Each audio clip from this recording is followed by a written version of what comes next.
अच्छा बेटा, हमें अभी आज इनडायरेक्ट टैक्सेस के बारे में बात करनी है। इनडायरेक्ट टैक्सेस के हवाले से कि ये क्या होते हैं और किस तरह डिफरेंट टाइप्स ऑफ टैक्सेस आपको मुल्क में इम्प्लीमेंट किए जा रहे होते हैं। तो बेटा यहाँ पे आओ। आप लोगों को जो आपका फर्स्ट टॉपिक था डिमांड का, उसके अंदर कुछ फॉर्म ऑफ टैक्सेस बताए गए थे। उनमें से एक होता है प्रोग्रेसिव टैक्स। प्रोग्रेसिव टैक्सेस क्या होते हैं? प्रोग्रेसिव टैक्स वो टैक्स था जो आपकी इनकम पे इम्पोज होता है, यानी कि जैसे जैसे आपकी इनकम लेवल बढ़ती रहेगी वैसे वैसे टैक्स का रेट भी क्या होता रहेगा, बढ़ता रहेगा। यानी कि जो जितना अमीर होता रहेगा उसको उतनी जोर की टैक्स की चमाट पड़ती रहेगी। तो प्रोग्रेसिव टैक्स में बेटा इनकम और उसके बीच में कैसा रिलेशनशिप है? पॉजिटिव। सही है। यहाँ पर एक टर्म लिखी हुई है, marginal rate of tax, MRT. What is MRT? MRT का मतलब होता है कि हर एडिशनल इनकम पे आप कितना एडिशनल टैक्स पे कर रहे हैं। ठीक है, तो मार्जिनल का मतलब होता है यहाँ पे एडिशनल। मार्जिनल का मतलब क्या होता है? एडिशनल। तो आप हर एडिशनल इनकम पे कितना एडिशनल टैक्स पे करें, दिस इज योर एमआरटी। उसी तरह से मैंने प्रोग्रेसिव का बता दिया आप लोगों को कि इनकम बढ़ेगी तो टैक्स का रेट भी बढ़ेगा। टैक्स का रेट यानी कि टैक्स का एमआरटी भी आपका इंक्रीज हो रहा है। तो रिलेशनशिप कैसा आ गया इनकम में और टैक्सेस में? पॉजिटिव।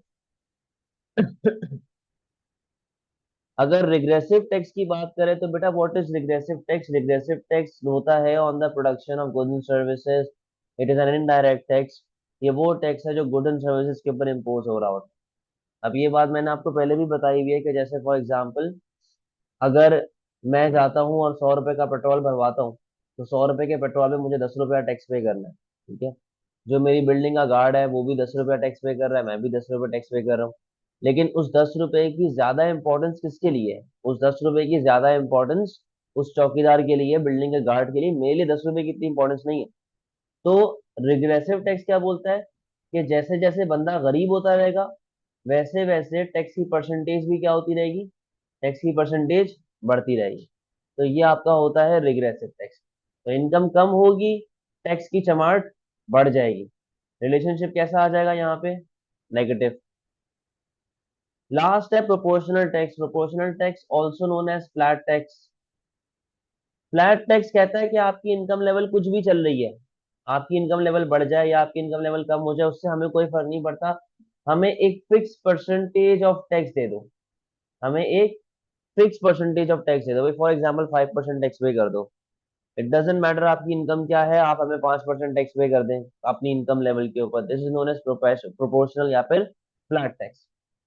तो अगर मैं इनकी डायग्राम्स देखूं तो बेटा ये देखो, प्रोग्रेसिव का पॉजिटिव रिलेशनशिप था, अपवर्ड स्लोपिंग बना हुआ है। रिग्रेसिव का नेगेटिव रिलेशनशिप था, डाउनवर्ड स्लोपिंग बना हुआ है।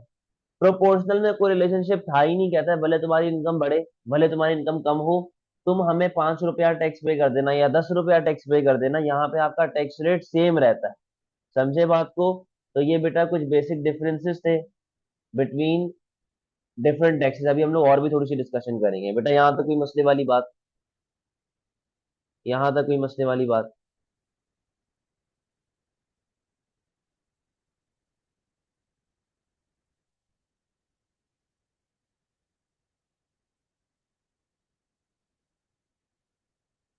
अच्छा, अब फर्दर हम लोग अपनी बात को बढ़ाते हैं और हम लोग डिफरेंट टैक्सेस के बारे में और बातें करना शुरू करते हैं। यहाँ पे लिखा हुआ है स्पेसिफिक टैक्स। बेटा अब तक हम लोग बात कर रहे थे परसेंटेज की। स्पेसिफिक टैक्स क्या है? It's an amount. ये एक अमाउंट होती है, यानी कि कैश में अमाउंट होती है कि आप भाई इतना अमाउंट हमें दे देना, तो वो आपका स्पेसिफिक टैक्स है। एडवलरम टैक्स। बेटा एडवलरम टैक्स को इस तरह याद रखें, मैं यहाँ पे आपको बताता हूँ इस जगह पे। एडवलरम टैक्स को अपने पास डायग्राम भी आपने इसकी अपने पास नोट डाउन करनी है। ठीक है। एडवलरम टैक्स को आप लोग याद रखोगे कि it is a progressive indirect tax. Progressive indirect tax. Sir मतलब समझ नहीं आया, मतलब समझाएं, 2 मिनट दो, समझा रहा हूँ। Ad valorem tax is a progressive indirect tax. Sir क्या मतलब? बेटा इसका मतलब ये है कि एडवलरम टैक्स जो होता है ना, ये हमेशा गुड्स एंड सर्विसेज के ऊपर लग रहा होता है। ठीक है। ये हमेशा किस पे लगता है? Goods and services. और ये क्या कहता है? ये कहता है कि जैसे जैसे गुड की वैल्यू बढ़ती रहेगी ना, जैसे जैसे गुड की वैल्यू बढ़ती जा रही है, वैल्यू बढ़ने का मतलब प्राइस अमाउंट, वैसे वैसे टैक्स का रेट भी क्या होता रहेगा, बढ़ता रहेगा। वैसे वैसे टैक्स का रेट भी क्या होता रहेगा, बढ़ता रहेगा। अब इसकी एग्जांपल ले सर, इसकी एग्जांपल बेटा पीटीए। आईफोन 14 पे कुछ और पीटीए होगा, 15 पे थोड़ा ज्यादा होगा, 16 पे और ज्यादा होगा, अब जब 17 आएगा तो और ज्यादा हो जाएगा। तो ये है पीटीए। ये भी तो इनडायरेक्ट टैक्स हम लोग पे करें ना, गुड के ऊपर पे कर रहे हैं। इसी तरह गाड़ियां आप समझ लो, भाई जो गाड़ी सस्ती है उस पर कम ड्यूटी है, जो महंगी गाड़ी उस पर ज्यादा ड्यूटी है, फिर उससे ज्यादा ड्यूटी है। समझे बात को? तो यहाँ पर प्राइस की बात चल रही है। अच्छा, अब इसकी डायग्राम को देखो, इसकी डायग्राम एमसीक्यूज के अंदर आ सकती है, तो अपने पास नोट डाउन कीजिएगा और आपको पता होनी चाहिए। यहाँ पे आई है प्राइस, यहाँ पे आ गई आपके पास क्वांटिटी, ठीक है। अच्छा अब बात सुनो, जब मैं आप लोगों को सप्लाई का टॉपिक करवा रहा था, जब मैं आप लोगों को बेटा सप्लाई का टॉपिक करवा रहा था, तो मैंने आपको फैक्टर्स ऑफ वेटिंग सप्लाई के बारे में बताया था। मैंने आप लोगों को फैक्टर्स ऑफ वेटिंग सप्लाई के बारे में बताया था। जैसे ये मेरे पास इनिशियल सप्लाई करवाया, सही है। और फैक्टर्स ऑफ वेटिंग सप्लाई के अंदर एक फैक्टर था जिसका नाम है इनडायरेक्ट टैक्स, और वो सप्लाई को गिराता था। जाहिर सी बात है, इनडायरेक्ट टैक्स का बर्डन बढ़ता था, सप्लाई कम होती थी। उसका शिफ्ट मैंने आपको ऐसे दिखाया हुआ है, उसका शिफ्ट मैंने आपको एक पैरेलल शिफ्ट दिखाया था। पैरेलल शिफ्ट का मतलब कि बराबर चेंज आ रहा है, इक्वल चेंज आ रहा है हर जगह से। जैसे कि अगर 5% टैक्स में पे करता हूँ पेट्रोल पे, तो वो हर तरफ से 5% ही रहेगा। लेकिन एडमिनिरम कहता है कि जैसे जैसे वैल्यू बढ़ेगी वैसे वैसे टैक्स का रेट कम बढ़ता रहेगा। अब एडमिनिरम टैक्स क्योंकि गुड्स एंड सर्विसेज पे लग रहा है, तो वो भी आपकी सप्लाई पे अफेक्ट करेगा। उससे भी सप्लाई पीछे ही आएगी क्योंकि वो बर्डन बढ़ाता है। बट वो किस तरह पीछे आएगी, ये चीज समझना जरूरी है। तो कहता है कि जैसे जैसे टैक्स का रेट बढ़ेगा, जैसे जैसे वैल्यू बढ़ेगी वैसे वैसे टैक्स का रेट बढ़ेगा। तो बेटा एडमिनिरम टैक्स से ना ऐसे शिफ्ट आता है पीछे की तरफ। ये देखो, सप्लाई आ तो पीछे ही रही है, बट सप्लाई का मुंह जो है, सप्लाई का जो गैप है, जो इस गैप का मुंह है, वो मुंह कंटिन्यूअसली बड़ा होता जा रहा है, खुलता जा रहा है। यानी कि वैल्यू बढ़ने की वजह से टैक्स का रेट भी बढ़ रहा है। इसे हम लोग कहते हैं एड वैलोरम टैक्स। कोई मसले वाली बात बेटा? समझ कर डायग्राम आपको याद होनी चाहिए, एमसीक्यू के अंदर आ सकती है। क्लियर है सारी बातें?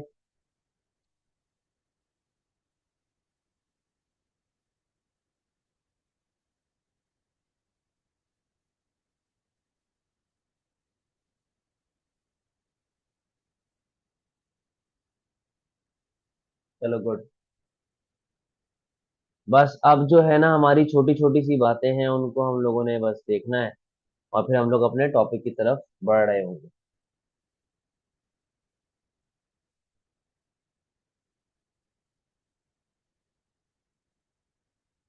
सर एक बार दोबारा बता दें बेटा, ये देखो, यहाँ पे क्या दोबारा पूछना है आपने, मुझे बताओ।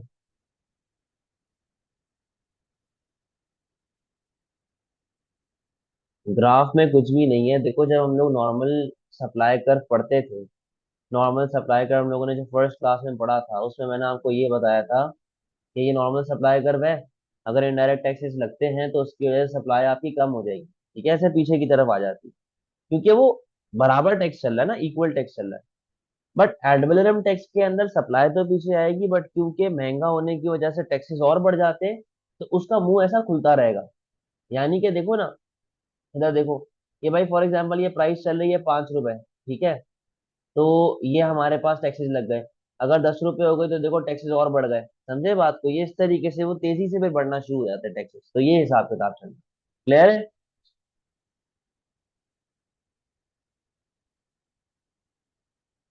अच्छा, अब हमारी तो एक दो बातें रह गई हैं, उनको भी देख लेते हैं। अच्छा जी, अब फर्दर आगे देखें जी। हम लोग बात कर रहे हैं मार्च average rate of tax. What is average rate of tax? Average rate of tax का मतलब है कि ऑन एवरेज आपने कितना टैक्स पे किया है अपने गवर्नमेंट को on your income. Marginal rate का मतलब आपको बता चुका हूँ, एडिशनल रेट टैक्स पे करने का। एमआरटी बता चुका, प्रोग्रेसिव बता चुका, रिग्रेसिव बता चुका, प्रोपोर्शनल बता, सारी बातें हम लोगों ने जो बेसिक एमसीक्यूज में टेस्ट हो सकती हैं वो हमने कवर अप कर ली, ठीक है। अब आओ जरा अपने टॉपिक की तरफ बढ़ते हैं और अपनी बात को शुरू करते हैं। बेटा आज का जो टॉपिक है वो है इनडायरेक्ट टैक्सेस। टॉपिक का नाम है indirect tax. What is an indirect tax? बेटा इनडायरेक्ट टैक्स हर वो टैक्स होता है जो कि production of goods and services के ऊपर इम्पोज होता है। Imposed on the production, imposed on the production of goods and services. ठीक है, ये production of goods and services के ऊपर इम्पोज हो रहा होता है। अच्छा, अब इससे होता क्या है बेटा? इससे आपके बिजनेस की कॉस्ट पर यूनिट बढ़ जाती है। सर क्या मतलब कॉस्ट पर यूनिट बढ़ जाना? भाई गवर्नमेंट मेरे पास आई, गवर्नमेंट ने कहा हादी तुम ये पेंसिल बनाते हो, तो पर पेंसिल मुझे 2% या 3% टैक्स पे करना। यानी कि जितनी पेंसिल मैं बनाऊंगा उतना मुझे टैक्स पे करना पड़ेगा। यहाँ पे एग्जाम्पल क्या चलती है डायरेक्ट टैक्स की बेटा? वैट या फिर sales tax. What is VAT? Value added tax. ठीक है, वैट होता है या फिर वो क्या होता है? सेल्स टैक्स होता है। सही है, तो ये हमारे पास बेटा वैल्यू चल रही होती है इनडायरेक्ट टैक्सेस की, ये मामला चल रहे होते हैं। अच्छा, अब इससे जब आपकी कॉस्ट पर यूनिट बढ़ती है तो मैं ये कह सकता हूँ कि ये मेरे प्रोड्यूसर के लिए एक बर्डन है। सही है ना? मेरे बर्डन बढ़ जाएगा on producer, burden on producer will increase. इसकी वजह से मेरे प्रोड्यूसर की बेटा कॉस्ट ऑफ प्रोडक्शन बढ़ती है। जब कॉस्ट ऑफ प्रोडक्शन बढ़ेगी तो ओवरऑल इसकी सप्लाई पे क्या इफेक्ट पड़ेगा? इसकी सप्लाई कम हो जाएगी। समझे बात को? जब कॉस्ट ऑफ प्रोडक्शन बढ़ेगी तो लॉजिकल सी बात है सप्लाई कम ही होगी ना यार। अब यहाँ पे देखो जरा, यहाँ पे आ गई प्राइस, यहाँ पे आ गई मेरे पास क्वांटिटी। ये मेरे पास एक सप्लाई कर बना हुआ है। ठीक है, सप्लाई कर वेस्ट। जब इनडायरेक्ट टैक्सेस लगेंगे तो बेटा उसकी वजह से मेरी सप्लाई ऐसा पीछे आ जाएगी, एस से S1 पीछे आ गया मैं। अब अगर आप इन दोनों के बीच का गैप देखें, इन दोनों के बीच का गैप देखें, ये गैप हर जगह पे सेम आ रहा है। ये गैप हर जगह पे सेम आ रहा है क्योंकि ये एक पैरेलल शिफ्ट यहाँ पे शो किया गया है। और बेटा ये एस से S1 के बीच के अंदर गैप आ क्यों रहा है? ये गैप इसलिए आ रहा है, और ये गैप क्या रिप्रेजेंट कर रहा है? ये गैप रिप्रेजेंट कर रहा है आपके इनडायरेक्ट टैक्सेस। ये गवर्नमेंट ने कहा हुआ था कि हादी तुम 2% टैक्स पे करना on your production of goods and services, तो ये हर जगह से अमाउंट 2% ही नजर आ रही हो। समझे बात को? यहां तक कोई मसले वाली बात? नो बेटा, they are impose on consumption, they are impose on goods and services है। ठीक है, अब वो प्रोड्यूसर पे लगते हैं तो प्रोड्यूसर फिर कंज्यूमर पर ट्रांसफर करता है। वही चीज हमने सीखनी है कैसे ट्रांसफर होता है। कोई मसला?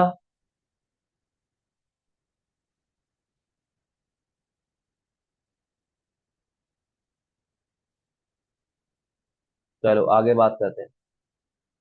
अब बेटा मैं यहाँ पे बना रहा हूँ डायग्राम, इंट्रोडक्टरी डायग्राम, इंट्रोडक्शन वाली डायग्राम। इंट्रोडक्शन वाली डायग्राम समझ गए तो आगे आने वाले जितने भी केसेस हैं वो सारे आपके लिए एकदम इजी हो जाएंगे। सही है, it's on both consumer and producer जी। आप सुनिएगा जरा क्या मामला चल रहे हैं। देखो भाई, ये आपके पास कहानी आ रही है, यहाँ पे आ गई आपके पास प्राइस, यहाँ पे आ गई आपके पास क्वांटिटी। ठीक है, ये प्राइस आ गई, ये क्वांटिटी है। अच्छा बेटा, ये मेरा लॉ ऑफ डिमांड चल रहा है बेसिक। सही है, सिंपल सा मेरा लॉ ऑफ डिमांड चल रहा है।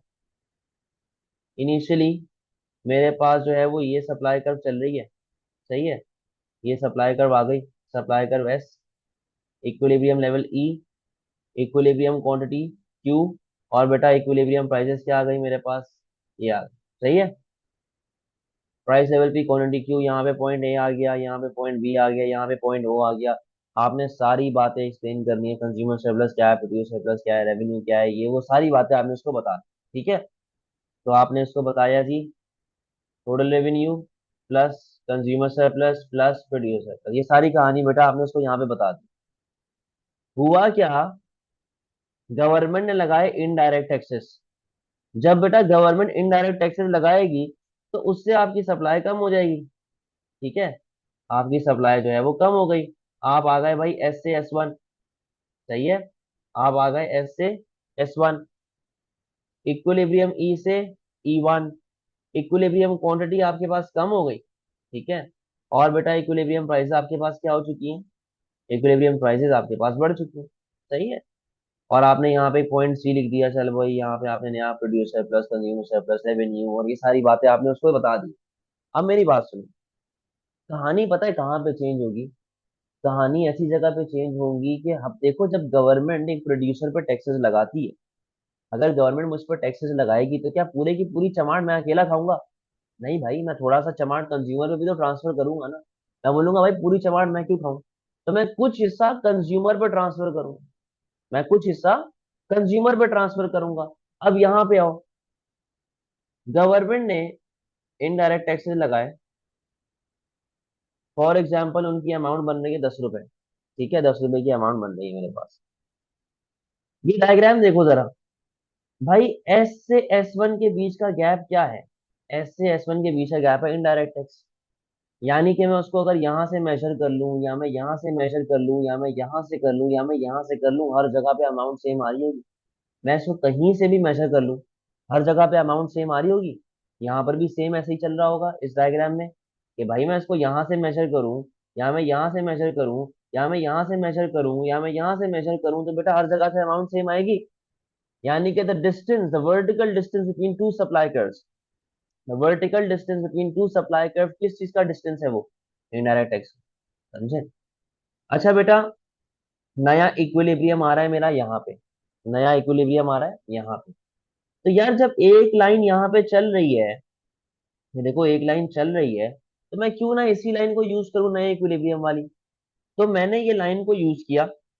मुझे पता चला कि distance between two supply curves, vertical distance between two supply curves क्या होता है? Indirect tax. तो मैं क्या करूंगा पता है? मैं जब यहाँ पे देखूंगा ना कि मैं इस पॉइंट पे कनेक्ट हो गया हूँ, मैं यहाँ से एक और पॉइंट निकालूंगा लेफ्ट साइड पे। ठीक है, इसको मैंने लिखा पॉइंट, इसको मैंने लिखा भाई पॉइंट जी, इसको मैंने लिखा पॉइंट एच, और मैंने इस वाले पॉइंट को लिख दिया एफ। इस वाले पॉइंट को क्या लिख दिया? एफ लिख दिया। अब मेरी बात को सुनते रहना सुकून से, क्योंकि बेटा ये डिस्टेंस था दो वर्टिकल, दो सप्लाई कर्व के बीच में। तो मुझे पता चल गया कि भाई इतना एरिया जो हमारे पास है वो इनडायरेक्ट एक्सेस का आ रहा है। अब मैं इसको अगर ग्राफिकली रिप्रेजेंट करूं, तो एरिया ऑफ इनडायरेक्ट टैक्स कितना है आपके पास बेटा? ये रेक्टेंगल है, और ये रेक्टेंगल कैसे आ रहा है? P1, P1, P1, E1, G और H, ये मेरा पूरे का पूरा इनडायरेक्ट टैक्स का एरिया है। सही है? अब पता है होता क्या है? अब होता ये है कि मुझे इस गैप को डिस्ट्रीब्यूट करना है बिटवीन कंज्यूमर एंड प्रोड्यूसर। भाई पूरे की पूरी चमाट प्रोड्यूसर तो खाएगा नहीं, तो मुझे ये गैप डिस्ट्रीब्यूट करना पड़ेगा बिटवीन कंज्यूमर एंड प्रोड्यूसर। तो बेटा जितनी चमाट कंज्यूमर पे ट्रांसफर होती है वो कहलाई जाती है कंज्यूमर बर्डन। ठीक है, और जितनी चमाट प्रोड्यूसर पे ट्रांसफर होती है वो कहलाई जाती है प्रोड्यूसर बर्डन। ठीक है जी, तो ये फिलहाल मुझे ये अलग अलग अलहदा अलहदा करना है। अच्छा बेटा आप बात सुनो, कंज्यूमर बर्डन निकालने का तरीका क्या है? यार कंज्यूमर पहले कौन सी प्राइस पे कर रहा था? देखो प्राइस पे कौन करता है? कंज्यूमर। और प्राइस रिसीव कौन करता है? प्रोड्यूसर। कंज्यूमर पहले कौन सी प्राइस पे कर रहा था? कंज्यूमर पहले ये वाली प्राइस पे कर रहा था। अब कंज्यूमर कौन सी प्राइस पे कर रहा है? अब कंज्यूमर ये वाली प्राइस पे कर रहा है। तो बेटा तो जो हॉरिजॉन्टल, जो वर्टिकल डिस्टेंस है, vertical distance between old and new price level, the distance between old and new price level, तो बेटा ये वाली चमाट किसको पड़ गई? ये वाली चमाट पड़ चुकी है आपके कंज्यूमर को। पुरानी और नई प्राइस लेवल के बीच में जो डिस्टेंस है, पुरानी और नई प्राइस लेवल के बीच में जो डिस्टेंस है, वो चमाट किसको पड़ गई है बेटा? वो चमाट पड़ती है हमारे कंज्यूमर को। यानी कि जो ऊपर वाली चमाट है, इस पूरी चमाट में से ये किसकी चमाट चली गई? कंज्यूमर की चमाट चली गई। तो बेटा रिमेनिंग चमाट किसको चली जाएगी? रिमेनिंग चमाट प्रोड्यूसर को चली जाएगी। अब अगर मैं यहाँ पे डिस्ट्रीब्यूशन दिखाऊं, तो कंज्यूमर बर्डन का रेक्टेंगल कौन सा है? P1, E1 और F। और प्रोड्यूसर बर्डन का चमाट कौन कौन सी है बेटा? P, F, G और H। अब देखो, क्योंकि ये बेसिक इंट्रोडक्शन की डायग्राम है, क्योंकि ये बेसिक इंट्रोडक्शन की डायग्राम है, तो यहाँ पर रेक्टेंगल यानी कि चमाट की गैप ऑलमोस्ट बराबर है। ये देख लो, ये हमारे पास बेटा कंज्यूमर बर्डन आ गया, और ये हमारे पास प्रोड्यूसर बर्डन आ गया, चमाट ऑलमोस्ट बराबर है। तो यहाँ पे किस तरह समझ आता है हमें कि 5 रुपया कंज्यूमर ने पे किया और 5 रुपया प्रोड्यूसर ने पे किया, यानी कि 5 कंज्यूमर पे ट्रांसफर हो गया और 5 अपने प्रोड्यूसर खुद दे रहा है। कोई मसले वाली बात।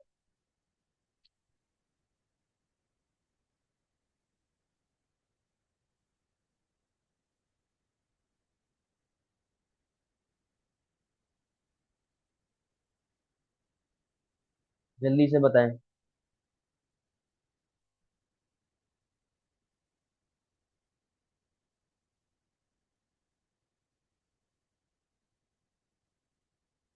इसकी मैं एक्सप्लेनेशन आपको दिखा रहा हूँ, एक्सप्लेनेशन पढ़ें एक मरतबा।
डन।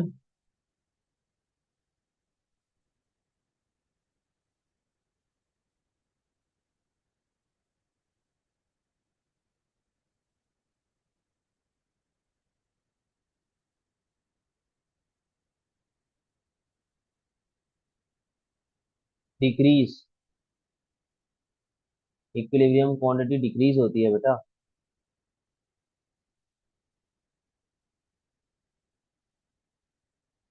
चलें अपनी बात को आगे बढ़ाते हैं। अब इसको हम लोग जरा आप देखेंगे कि extent to which indirect tax is shared between consumer and producer. तब यहाँ पे मैं एक्सटेंट की बात कर रहा हूँ। Extent to which indirect tax is shared between consumer and producer. सही है, तो ये एक्सटेंट वाला मामला चल रहा होगा यहाँ। तो बेटा एक्सटेंट किस पे डिपेंड करती है, या आप लोगों को मैंने पहले भी बताया हुआ है कि आपकी एक्सटेंट डिपेंड करती है आपकी पीईडी के ऊपर। सही है, किस पे डिपेंड करती है, आपकी पीईडी के ऊपर डिपेंड करती है। तो अब यहाँ पे आए जरा, हम डिफरेंट इलास्टिसिटीज ऑफ डिमांड को लेके चल रहे हैं और हम लोग ये देखेंगे किस तरीके से आपके पास ये चीजें डिपेंड कर रही होती है और शेयर हो रही होती है बिटवीन कंज्यूमर एंड प्रोड्यूसर। इधर आओ जरा बेटा। सबसे पहले हम लोग बात कर रहे हैं अपनी इलास्टिक डिमांड के बारे में।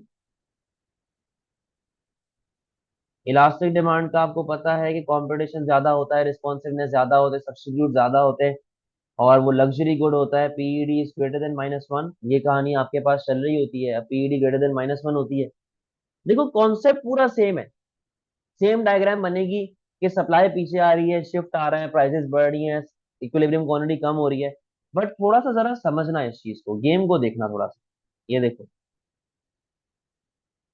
बेटा, यहाँ पे आई आपकी प्राइस, यहाँ पे आ गई आपकी क्वांटिटी। सही है। अब इलास्टिक में कर्व कैसा बनता है, इलास्टिक में कर्व बनता है फ्लैटर। सही है ना, फ्लैटर कर्व बनता है। अब इसके अंदर consumer surplus, producer surplus, revenue दिखाना आपकी जिम्मेदारी है।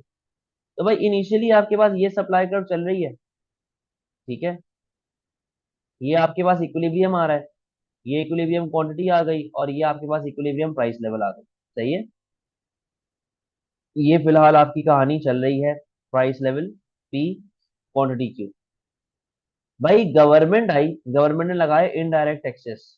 तो इनडायरेक्ट टैक्सेस लगाने से आपकी सप्लाई पे क्या इफेक्ट पड़ेगा, आपकी सप्लाई लेवल कम हो जाएगी। आपका इक्विलिब्रियम आ गया ई से ई वन, इक्विलिब्रियम आ गया ई से ई वन, आपकी इक्विलिब्रियम क्वांटिटी आ गई क्यू से क्यू वन। और बेटा प्राइसेस पे क्या इफेक्ट पड़ रहा है, प्राइस आपके पास थोड़े से बढ़ रही है, पी से पी वन, क्वांटिटी क्यू से क्यू वन। मैंने क्या कहा था कि दो सप्लाई कर्व के बीच का गैप क्या होता है, इनडायरेक्ट टैक्स। तो इधर आओ जरा, मैं क्या काम करूंगा, मैं यहाँ पर एक नया पॉइंट बनाऊंगा और उस नए पॉइंट से एक नया पॉइंट निकाल दूंगा। तो यहाँ पर मेरे पास तीन नए पॉइंट्स आ गए एफ, तीन नए पॉइंट कौन कौन से हैं, एफ, जी और एच। तो बेटा ये पूरे का पूरा रेक्टेंगल आपके पास इनडायरेक्ट टैक्स का रेक्टेंगल आ जाएगा। सही है, अब यहाँ पे आओ, इनडायरेक्ट टैक्स। तो इनडायरेक्ट टैक्स कितना चल रहा है, ये पूरे का पूरा डब्बा बेटा इनडायरेक्ट टैक्स का डब्बा आ रहा है। तो वो क्या है, P1, E1, जी और एच। और गवर्नमेंट ने बेटा अमाउंट कितने से लगाई है टैक्स की, 10 रुपए से। 10 रुपए का टैक्स गवर्नमेंट ने लगा दिया आपके ऊपर। अब वो 10 रुपया शेयर होगा बिटवीन कंज्यूमर एंड प्रोड्यूसर। मैं यहाँ पे लिखता हूँ कंज्यूमर बर्डन और प्रोड्यूसर बर्डन। किस तरह निकालना सिखाया था कि दो प्राइजेस के बीच की जो गैप है वो चमाट पड़ती है कंज्यूमर को। तो बेटा कंज्यूमर पहले ये वाली प्राइस पे कर रहा था, अब कंज्यूमर ये वाली प्राइस पे कर रहा है।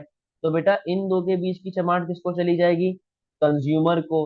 तो कंज्यूमर की चमाट कितनी आ गई आपके पास, पी, P1, E1 और एफ। तो बेटा ये जो रिमेनिंग डब्बा है, ये रिमेनिंग डब्बा किसको चला जाएगा, ये रिमेनिंग डब्बा चला जाएगा प्रोड्यूसर को। और वो कितना है, पी, एफ, जी और एच। ठीक है। अब आप खुद अगर एक चीज को देखें तो बेटा कंज्यूमर वाला डब्बा छोटा है और प्रोड्यूसर वाला डब्बा बड़ा है। सही है, प्रोड्यूसर वाला डब्बा बड़ा है। तो अगर 10 रुपए की टैक्स गवर्नमेंट लगा रहा है तो मैं ये कह सकता हूँ कि 2 रुपया कंज्यूमर पे कर रहा है और रिमेनिंग 8 रुपया कौन पे कर रहा है, प्रोड्यूसर पे कर रहा है। समझे बात को। अब सवाल ये कि सर इलास्टिक डिमांड पे गवर्नमेंट टैक्सेस लगाता क्यों। यहाँ पर गवर्नमेंट का ऑब्जेक्टिव होता है to reduce consumption of a particular. भाई फॉर एग्जाम्पल कोई चीज है जो कि है तो इलास्टिक इन नेचर, बट क्या पता सोसाइटी को किसी न किसी तरह नुकसान पहुंचा रही है, यानी कि पोल्यूशन कर रहा है या कुछ कर रहा है। तो गवर्नमेंट ने उस पर लगा दिए इनडायरेक्ट टैक्सेस। जब गवर्नमेंट उस पर इनडायरेक्ट टैक्सेस लगाएगा उसकी प्राइसेस थोड़े से बढ़ेंगी और कंजम्पशन बहुत ज्यादा से फॉल हो जाएगी, जिसकी वजह से लोग उसे खरीदना फिर छोड़ देंगे। Demerit goods Ramin usually in elastic in nature होते हैं, बट हाँ आप किसी हद तक कह सकते हैं। सही है। तो ये आपके पास आ गया इलास्टिक वाला गेम। कोई मसले वाली बात इसमें बेटा, समझ गए सारी बातें, क्लियर है।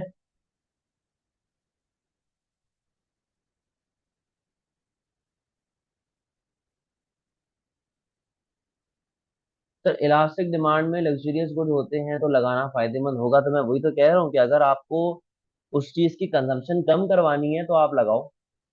देखो ना डिमांड कितनी ज्यादा से कम हो रही है, इक्विलिब्रियम कितनी ज्यादा से कम हो रहा है। तब इसमें अल्कोहल की एग्जांपल दे सकते हैं, नो, क्योंकि बेटा alcohol is inelastic in nature.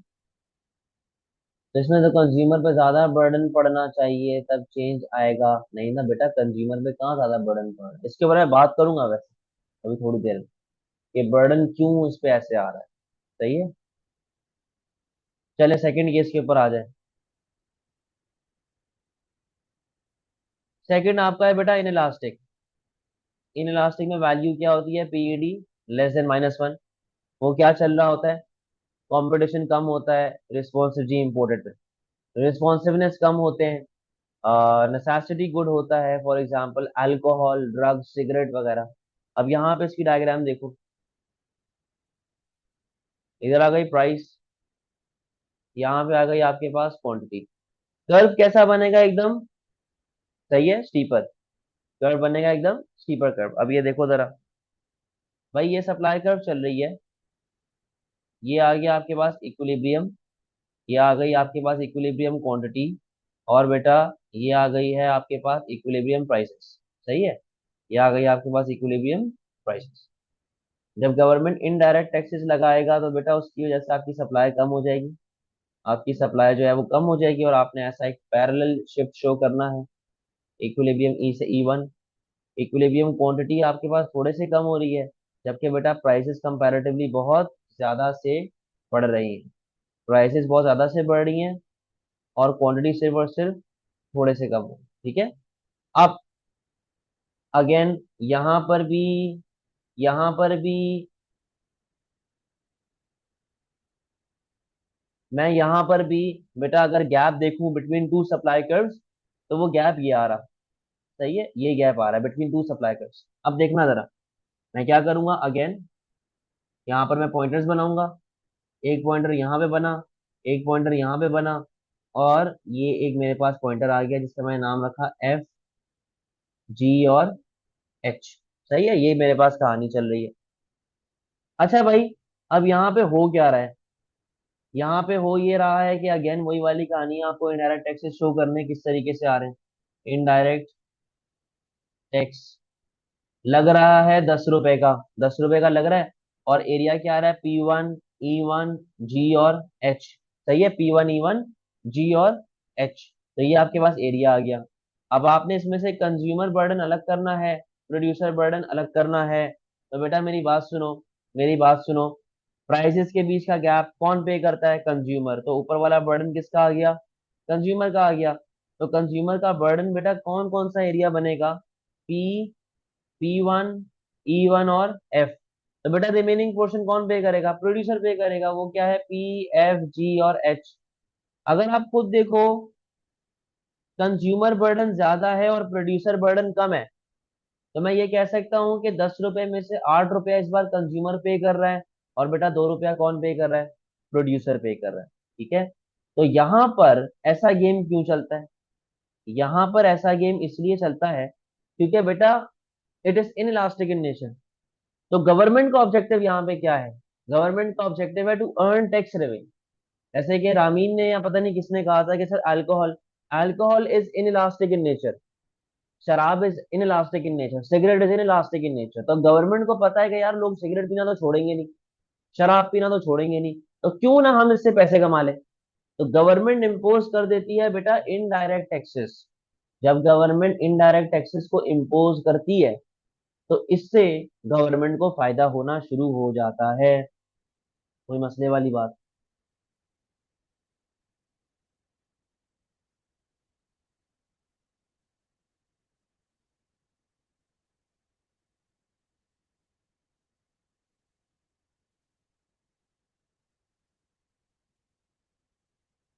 अब मेरा सवाल आप लोगों से ये है, तो सर हम इलास्टिक डिमांड में कौन सी एग्जांपल देंगे, कोई भी लग्जरी गुड की बात कर लें, गोल्ड की बात कर लें, गाड़ी की बात कर लेंगे।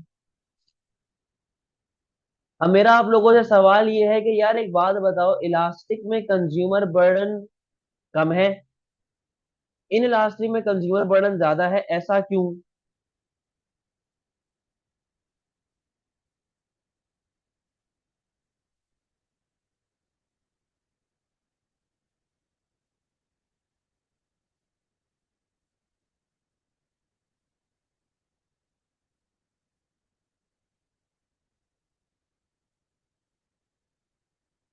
बताओ भाई, इलास्टिक में कंज्यूमर बर्डन कम है, इन इलास्टिक में कंज्यूमर बर्डन ज्यादा है, क्यों।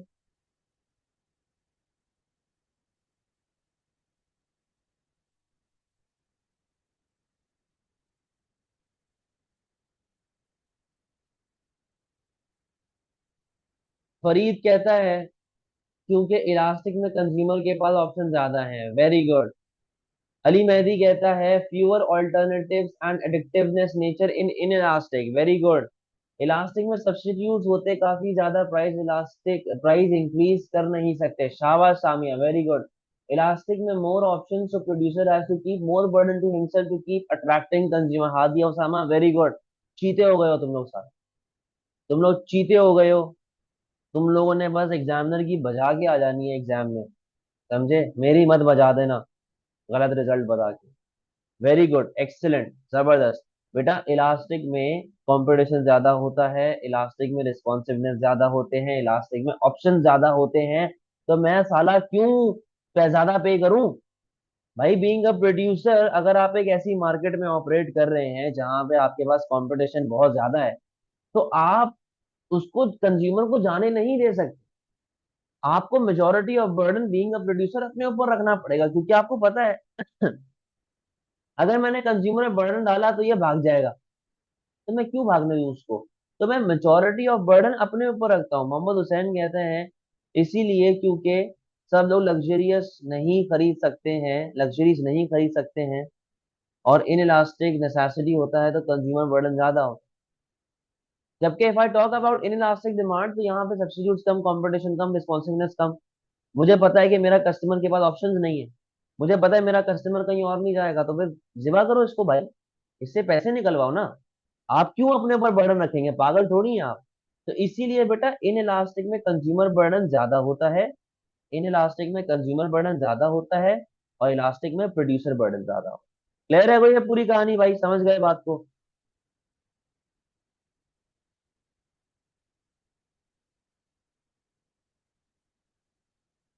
Very good.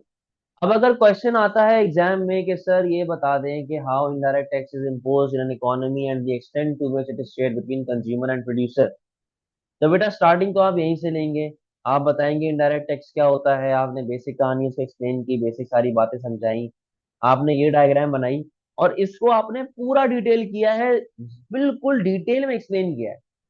पूरा डिटेल में आपने एक्सप्लेन करना है, ये रेवेन्यू, ये सरप्लस, ये कंज्यूमर बेनिफिट बर्डन, ये प्रोड्यूसर बर्डन, ये बर्डन, वो बर्डन, सब कुछ आपने डिटेल में बताया। अब आएंगे आप इन दो डायग्राम्स पे, that is elastic and inelastic, क्योंकि उसने पूछा ना extent to which it is shared, तो एक्सटेंड के लिए तो इलास्टिसिटी की आप बात करते हैं। अब आपने ये डायग्राम बना दी ना, तो बेटा इसको वापसी गधों की तरह एक्सप्लेन मत करना। देखो कुछ चीजें तो सेम ही रहेंगी ना, प्राइसेस बढ़ना हर जगह पे कॉमन है, सही है, यहाँ पे भी देखो प्राइस बढ़ रही है। क्वांटिटी कम होना हर जगह पे कॉमन है। आपने पूरा एक्सप्लेन नहीं करना, आप सिर्फ उसको बताएंगे कि कितने से क्वांटिटी में चेंज आया है और कितने से प्राइस में चेंज आया है। अब देखो ना, यहाँ पे प्राइस में कम चेंज है, यहाँ पे ज्यादा चेंज है, तो बस ये वाली बात बताओ, सही है। और मेन फोकस आप रखेंगे यहाँ पे, और ऑब्जेक्टिव पे भाई गवर्नमेंट क्यों लगाती है इलास्टिक पे टैक्स, क्यों लगाती है इन इलास्टिक पे टैक्स, समझे बात को।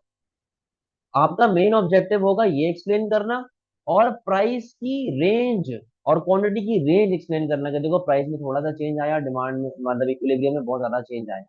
इस तरीके से आपको एक्सप्लेन करना होगा, पूरी वापस से एक्सप्लेन मत कीजिएगा, सही है। आए जरा आखिरी दो केसेस करते हैं जल्दी से, फिर क्लास को ऑफ करेंगे। थर्ड केस हमारे पास है बेटा परफेक्टली इलास्टिक। यूनिटरी की हम लोग बात नहीं करते इसमें।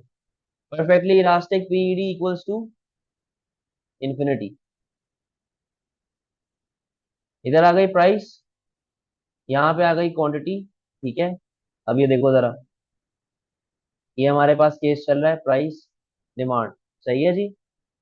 गवर्नमेंट ने, ये हमने पास ये इनिशियल इक्विलिब्रियम चल रहा था सप्लाई का, इधर आ गई अपने पास इक्विलिब्रियम, और ये आ गई बेटा अपने पास इक्विलिब्रियम क्वांटिटी, ठीक है।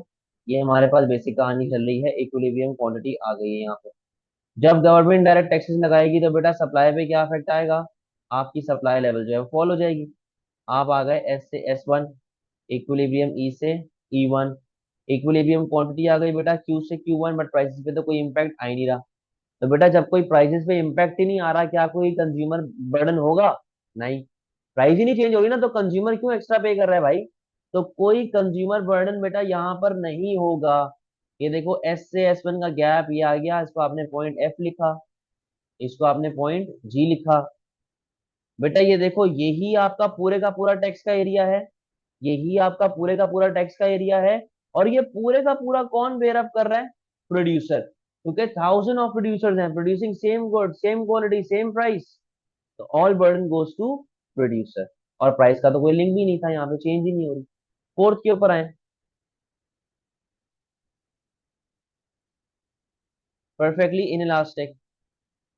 यहाँ पे होती है बेटा आपकी PED is equals to zero. अब यहाँ पर डायग्राम को देखो, इधर आई है प्राइस, यहाँ पे आ गई आपके पास क्वांटिटी। परफेक्टली इन इलास्टिक ऐसे बनता है, ठीक है, क्वांटिटी डिमांड। भाई ये आपके पास सप्लाई आ रही है, सही है, इक्विलिब्रियम ई, और ये करंट आपके पास प्राइस लेवल चल रही है, ठीक है। अब गवर्नमेंट जब इनडायरेक्ट टैक्सेस लगाएगी तो बेटा सप्लाई पे क्या इफेक्ट आएगा, सप्लाई आपकी फॉल हो जाएगी। आप आ गए S से S1, इक्विलिब्रियम ई से E1, और प्राइसेस बढ़ गई फ्रॉम P टू P1। अब आप ये देखो, एस से S1 के बीच का गैप क्या है? Indirect tax. और ये पूरे का पूरा इस प्राइस रेंज के अंदर कवर हो रहा है। ये पूरे का पूरा इस प्राइस रेंज में कवर हो रहा है, ऐसा नहीं कि कोई पोर्शन इसको एक्सीड कर रहा हो। तो ये पूरे का पूरा इस प्राइस रेंज में कवर कर रहा है, तो बेटा जब पूरे का पूरा प्राइस रेंज में कवर करेगा तो टैक्स भी पूरे का पूरा कौन पे करेगा? कंज्यूमर। क्योंकि भाई बीइंग अ प्रोड्यूसर मुझे पता है कि मेरे अलावा और कोई इकोनॉमिक्स का टीचर है ही नहीं। तो जब मुझे पता है ये बात, आप लोगों को मुझसे पढ़ना पड़ेगा लाजमी। तो मैं अपनी पूरे का पूरा टैक्सेस आप पे ट्रांसफर करूंगा। मैं क्यों दूं भाई टैक्स? पागल थोड़ी। समझे बात को? क्लियर है?